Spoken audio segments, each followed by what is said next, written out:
I'm 37 years old, and the story I'm about to tell you began in 1998. It's the story of how my childhood ended when I was just 8 years old.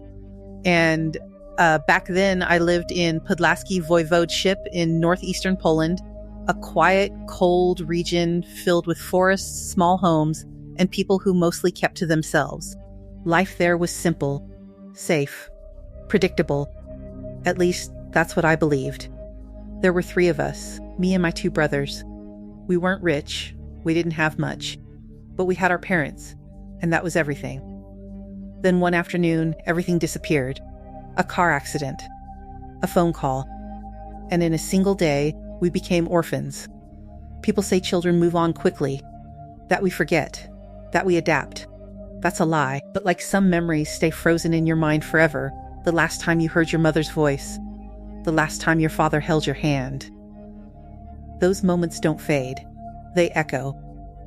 After the accident, we were sent to live with our grandmother. She was a strong woman, but she was alone, working long hours just to keep food on the table.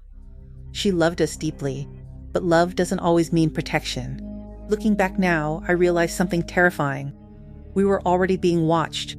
I was just 9 years old, still grieving, still confused, still trying to understand why my parents were gone. What I didn't know was that something far worse was already on its way, and what was going to happen next was beyond anything a child, or even an adult, could ever imagine. So, she was the only family we had left. A single elderly woman suddenly responsible for 3 grieving children. She tried, she really did. Every morning before sunrise, she would wake up quietly, put on the same faded coat, and leave for work. Sometimes she cleaned offices. Sometimes she worked at a small food packaging unit. Whatever she could find. I still remember the sound of the front door closing at 5 a.m., soft, careful, as if she didn't want to wake us or remind us how alone we really were. We learned to take care of ourselves quickly. Back then, small towns felt safe. Everyone assumed nothing truly evil could happen there. She believed we were okay playing outside after school. She believed the world still had boundaries. Looking back now, that belief is what haunts me the most. Because while we were inside that fragile little house trying to rebuild our lives, someone else was watching us from the outside, studying our routine, noticing when our grandmother left, noticing when we were alone. We thought we were just 3 invisible, forgotten kids in a quiet town, but to someone out there, we were the perfect targets. Then there was a day we just wanted to play outside. I remember that day with terrifying clarity, because it was the last normal day of my life. There were no warning signs, no suspicious van, no man in a hoodie waiting in the shadows, just a quiet afternoon, and 3 children who thought they were safe. Our grandmother had left for work early that morning. Before closing the door, she looked at me and said, "Stay inside. Take care of your brothers." I said yes. Like a good child, like nothing in this world could ever go wrong. For a few hours, we stayed inside that small wooden house in Podlaski. The silence was heavy, literally very, very heavy. 3 orphaned kids trying to distract themselves from a life that had already fallen apart. Then, my younger brother Niall, I can still imagine his cuteness and smile saying something simple, "Let's go outside for a bit." That was it. One small decision, one normal sentence. If I had said no, my life would have been completely different. We walked to the nearby park, the same park we had played in dozens of times before. Rusty swings, broken slide, empty benches. Nothing unusual, nothing dangerous. We ran around, we laughed. For a few minutes, we felt like normal children again. And then, everything disappeared. One moment, I was standing in that park with my brothers. The next moment, my world went completely dark. When my eyes opened again, they weren't there. The sky wasn't there. The park wasn't there. Just darkness. A smell I had never known before, and a silence so heavy it felt like a grave. What was about to happen to me was something no child should survive. When I opened my eyes, there was no sky, no trees, no park, no brothers, just darkness. Not the kind of darkness you see at night. This was thick, suffocating. It felt like the air itself didn't want to move. My head was pounding. My mouth tasted metallic. like I had swallowed something I wasn't supposed to. I tried to sit up, but the floor was cold concrete. My hands were shaking so badly I couldn't even feel my fingers. At first, I thought I was dreaming. You can imagine I was just 9 years old. I could not imagine all in this in my wildest dreams. So, then I guess, I heard crying. Soft, broken, childlike. And that's when I realized I wasn't alone. As my eyes adjusted, I could make out shapes, small bodies curled into corners. Girls. Young. Some looked even younger than me. 8, 9, maybe 13 at most. There were over 20 of us packed into that space. The smell hit me next. Sweat. Fear. There were 6 men standing near the only door. One of the girls tried to stand up. She barely said a word before one of them slapped her so hard she fell back down. That was the moment I understood something horrifying. This was organized. I didn't know where my brothers were. I didn't know what country I was in. I didn't even know how long I had been unconscious. But I knew one thing. Someone had planned this. And what they were planning to do next was far worse than being taken. The first rule we learned was silence. Not because anyone explained it to us. Because we watched what happened to the girls who didn't follow it. The first night, a girl no older than 10 started crying loudly for her mother. She couldn't stop. Her voice echoed through that concrete room until one of the guards walked over slowly, almost calmly. Then, without a word, he hit her across the face so hard her head slammed into the wall. No warning. No hesitation. Just violence. After that, no one cried loudly again. For 2 days, we were kept inside that locked chamber. We were given small pieces of bread and water once a day, just enough to keep us alive, not enough to keep us strong. If anyone spoke too much, they were slapped. If anyone tried to stand without permission, they were kicked. If anyone resisted, they were dragged out. And when those girls were brought back, they came back different. Quiet. Broken. Sometimes limping. Sometimes unable to make eye contact. One of the most terrifying punishments was isolation. A small metal door in the corner led to a pitch-black storage space. Girls who misbehaved were locked inside for hours. When they returned, they wouldn't speak at all, just stare at the ground like something inside them had been switched off. We were children, but within 48 hours we understood survival better than most adults ever will. Obey. Stay invisible. Don't stand out. Because the guards weren't trying to control us temporarily, they were conditioning us, breaking us down, rebuilding us into something obedient. And on the 3rd day, the real transport finally arrived. What happened next proved one horrifying truth. That room was only the beginning. On the 3rd day, the door finally opened. We heard engines first. Heavy engines. Multiple vehicles. The kind that vibrate through concrete walls. Then the metal door swung open and bright light flooded the room for the first time. 6 guards walked in. This time they weren't just watching.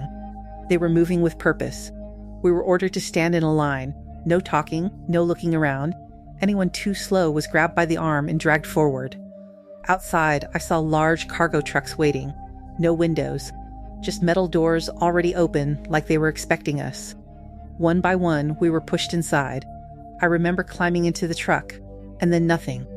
My next memory is fragments. A sharp smell. A needle, heavy eyelids, voices fading. I believe we were drugged. Repeatedly. Because when I properly woke up again, the ground beneath me was moving, not like a vehicle. We were on water. Dozens of us were packed into the lower deck of what looked like a cargo ship. Metal walls, dim lighting, no windows except small vents near the ceiling. Some girls were vomiting, some couldn't even sit up straight. Everyone looked disoriented, like we were waking from the same nightmare at different times. One girl whispered that we had been transferred through multiple trucks before arriving here. She said some of us were unconscious the entire time. No one knew what country we were leaving. No one knew where we were going. But deep down, we all felt the same terrifying realization. We weren't being moved locally. We were being transported across borders. And this ship wasn't taking us somewhere temporary. It was taking us somewhere we might never escape from. The first ship wasn't the last. Over the next few days, or maybe weeks, it was impossible to tell. We were transferred again. And again, and again. Different cargo ships, different crews, same silence, same rules. By the time we reached what I later counted as the 4th ship, something changed. The girls started to understand the pattern. Every time we were moved, we were counted, checked, watched like inventory. Not children, inventory. Some men spoke English. Some spoke languages I couldn't recognize. That's when I realized this wasn't a local operation. This was international. We were cargo being moved through a system. On one of the ships, a few girls finally broke. They started crying loudly, screaming for help, banging against the metal walls. Maybe they thought someone on the upper deck would hear them. Maybe they thought this was their last chance. The guards didn't shout. They didn't negotiate. They just acted. One girl, she couldn't have been older than 12, was dragged up the metal stairs. We heard her screaming all the way to the top deck. Then the screaming stopped. Minutes later, one of the guards came back down alone, but we understood. From that moment on, no one screamed again. No one resisted. No one even whispered too loudly. That was the message: obey or disappear. After that, every girl sat still, ate when told, slept when allowed. Even breathing felt like something we needed permission for. Fear had done what violence started. It turned us into compliance. By the time the final ship stopped moving, we were no longer thinking about escape. We were just hoping to stay alive. Then one morning, the engines went quiet. The doors opened, and what we saw outside looked nothing like a prison. It looked like paradise. But that island was where the real nightmare began. When we stepped off that ship, the first thing I saw was beauty: bright blue water, white sand, palm trees moving slowly in the wind, luxury yachts parked along a private dock. For a split second, my 9-year-old mind got confused. This didn't look like the end of the world. It looked like a vacation destination. That confusion lasted only minutes. We were lined up immediately, guards on both sides, cameras everywhere, not hidden cameras, visible ones. High-end security systems mounted on walls and poles. This place wasn't just private. It was protected. As we were marched toward the main mansion, I saw something that still wakes me up at night. Near one of the marble pillars, a girl was chained to a metal ring fixed into the wall, her hands above her head, her body barely able to stand. A man was hitting her with what looked like a thin rod, not in anger, but in routine. Like he'd done it 100 times before. No one reacted. Not the guards, not the staff walking past. No one. That's when I understood something terrifying. This wasn't hidden. This wasn't secret. This was normal here. Inside the mansion, everything looked expensive. Crystal lights, polished floors, luxury furniture, the kind of place only billionaires visit. But the air felt wrong. Controlled. Cold. Like every room had a purpose we didn't yet understand. We were taken downstairs into what they called orientation rooms. No smiles, no explanations, just instructions. Stand straight, stay quiet, obey. Because this island wasn't just a prison. It was a system. A machine designed for one purpose. And we had just been delivered into it. What they were about to train us for would erase whatever childhood we still had left. The first thing they took from us on that island wasn't our freedom. It was our identity. They stopped calling us by our names within days. Each of us was assigned a number. Mine was written on a small tag and sewn onto the inside of my clothes. From that moment on, that number was who I was. Training started immediately. Not the kind you imagine in movies. Not loud. Not chaotic. Cold. Structured. Methodical. We were taught how to stand. How to walk. How to speak only when spoken to. Even how long to maintain eye contact before looking down. Every movement was monitored. Cameras in every corner. Trainers watching like we were part of a program they had perfected over years. Food was controlled. Sleep was controlled. Even breathing felt controlled. If someone disobeyed, punishment wasn't random. It was public. One girl refused to follow instructions during a session. She was taken to the center of the room and forced to stand for hours without moving. No food, no water. We were made to watch. The message was clear. Obedience wasn't optional. It was survival. There was also a room with a shallow pool of water. They would force girls to kneel and hold their breath under supervision. Not long enough to kill, but long enough to create panic. It wasn't about drowning. It was about control. About teaching fear on command. Then came the appearance training. Expensive clothing. Forced grooming. They told us we were being prepared for important guests. That word, guests, echoed everywhere.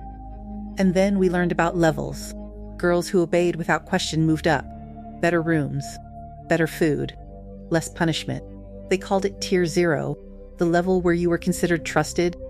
That's when I realized something terrifying. This wasn't chaos. This was a system. A hierarchy. and the only way to survive inside it was to become exactly what they wanted. So I made a decision that would haunt me for years. I stopped resisting. I started observing, and slowly I began earning their trust, because what I was planning to do next would either get me out alive or make me disappear forever. Survival on that island had only one rule: adapt or break. After weeks of watching girls get punished for the smallest mistakes, I understood something most of them didn't want to accept. Resistance wasn't bravery there. Resistance was a death sentence. And I wasn't ready to die. So I changed. Not overnight. Slowly. Carefully. I started observing the trainers, how they spoke, what they rewarded, what annoyed them. I noticed that the girls who followed instructions without hesitation were treated differently. Less punishment. Better food. Slightly more freedom. It wasn't kindness. It was conditioning. One day during a session, instead of looking down in fear, I followed every command perfectly, stood straight, spoke only when asked, didn't cry, didn't hesitate. One of the trainers looked at me longer than usual, not with sympathy, but with approval. That was the moment I knew my plan was working. I began volunteering for small tasks, cleaning training rooms, helping distribute clothes, even calming younger girls when they panicked. To them, I probably looked like I had accepted my fate. Some even thought I had switched sides. What they didn't know was that I was studying everything. Security routines, shift changes, who trusted who held real power. Within months, I wasn't just another frightened child. I was becoming useful, reliable, predictable, exactly what they wanted. And on that island, usefulness meant access. Access meant movement. Movement meant opportunity. But there was a price for earning their trust, a price that still keeps me awake at night. Because to convince monsters that you belong with them, you sometimes have to act like one. And over the next 3 years, that's exactly what I did. 3 years. That's how long I lived inside that system without anyone on the outside knowing I even existed. When you're trapped in a place like that, time doesn't move normally. There are no birthdays, no seasons, no real sense of days, just routines, commands, surveillance, repetition. Your entire world becomes whatever they allow you to see. I learned quickly that survival there depended on one thing: predictability. They trusted girls who behaved exactly how they expected, so I gave them exactly that. Calm voice, controlled reactions, no emotional outbursts, even when everything inside me was breaking. Over time, they stopped seeing me as a risk. They began assigning me responsibilities, assisting trainers, preparing rooms, guiding newer girls through basic instructions. I became someone they could rely on to keep others compliant. That's how trust worked there, not through kindness, but through usefulness. The most disturbing part? The island functioned like a business. Schedules were maintained. Guests arrived and departed on private aircraft. Staff operated in shifts. Supplies came in regularly. Nothing felt random. It felt organized, almost corporate. That realization still haunts me because it meant people with power knew exactly what was happening. During those 3 years, I watched girls disappear without explanation. Some were transferred, some were chosen for long-term assignments, some simply never returned after being taken from their rooms. No one asked questions anymore. Asking meant attention. Attention meant danger. By the end of the 3rd year, I had earned what they called Tier 0 status. Trusted, controlled, useful. On the surface, it looked like privilege, better living conditions, more movement, fewer punishments. But Tier 0 wasn't freedom. It was proximity to power. And proximity to power meant something else. They were about to test my loyalty in ways I couldn't imagine. Because the next role they had planned for me wasn't just survival, it was recruitment. The day they told me I would be traveling, I knew it wasn't a reward. It was a test. By then, I had Tier 0 status. I followed instructions. I didn't question authority. I understood the hierarchy. That made me valuable, and valuable assets get used in bigger ways. One of the senior coordinators sat across from me in a quiet office inside the mansion. He explained it like a job opportunity. "You're trustworthy," he said. "We need girls like you to help identify others. Not kidnap, not traffic. Identify." That's how they framed it. They sent me off the island under supervision. Private flights, luxury hotels, always monitored. I wasn't free, I was managed. My role was simple: approach vulnerable girls, befriend them, gain their confidence, present an opportunity, modeling, travel, financial help for family, always tailored to their weakness. Orphaned, poor, runaways, broken homes. They already had background information. I was just the bridge. The most disturbing part wasn't the manipulation. It was how professional it all felt. Contracts were mentioned, NDAs, travel visas arranged, payments wired. It looked legitimate on the surface. That's what made it dangerous. Sometimes girls agreed willingly, thinking they were stepping into opportunity. Sometimes they hesitated. That's when other methods took over, methods I didn't have to see to understand. I told myself I was buying time, earning deeper trust, building an escape window. But every girl who disappeared after meeting me became a weight I still carry. The island trusted me more after each mission, more access, less supervision. They thought I was loyal. They didn't realize something critical. The more they let me travel, the closer I was getting to freedom. And one flight, just one, would change everything. For 3 years, I did exactly what they wanted. I obeyed. I performed. I earned their trust so completely, they stopped seeing me as a threat. That was their first mistake. After multiple recruitment trips, they loosened control just enough. Not freedom, never freedom, but movement. Less direct supervision, more reliance on my loyalty. They believed fear had permanently shaped me. They were wrong. During one overseas trip arranged for work, I was placed in a luxury apartment with limited surveillance instead of constant guards. That was new. That meant opportunity. I had learned over time how their systems worked, when monitoring was active, when it wasn't, who actually paid attention, and who assumed someone else was watching. That's when I met someone who changed everything. A man who worked in logistics for one of the elite networks. He had seen girls like me come and go for years. Unlike the others, he didn't treat me like property. He listened. Slowly. Carefully. Over weeks, not days. I never told him everything, just enough to make him understand I wasn't there by choice. One night, he slid a small envelope across the table. Inside was a boarding pass. A different name, a different destination. No second chances, he said quietly. The flight was booked to a lesser-known, underdeveloped country. The kind of place powerful people rarely monitor because it offers them nothing.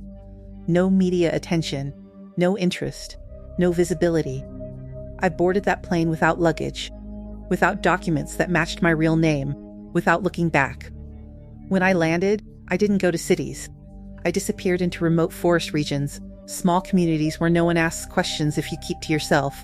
No social media, no public records, no traceable existence. I am alive. But freedom still feels fragile, because the people behind that island don't just disappear. And I'm not the only one who survived. There are many girls in the Epstein survivors community who can tell their side of the story too. Stories even darker than mine. If you want to hear them, subscribe and tell me in the comments. Maybe together we can convince them to finally speak.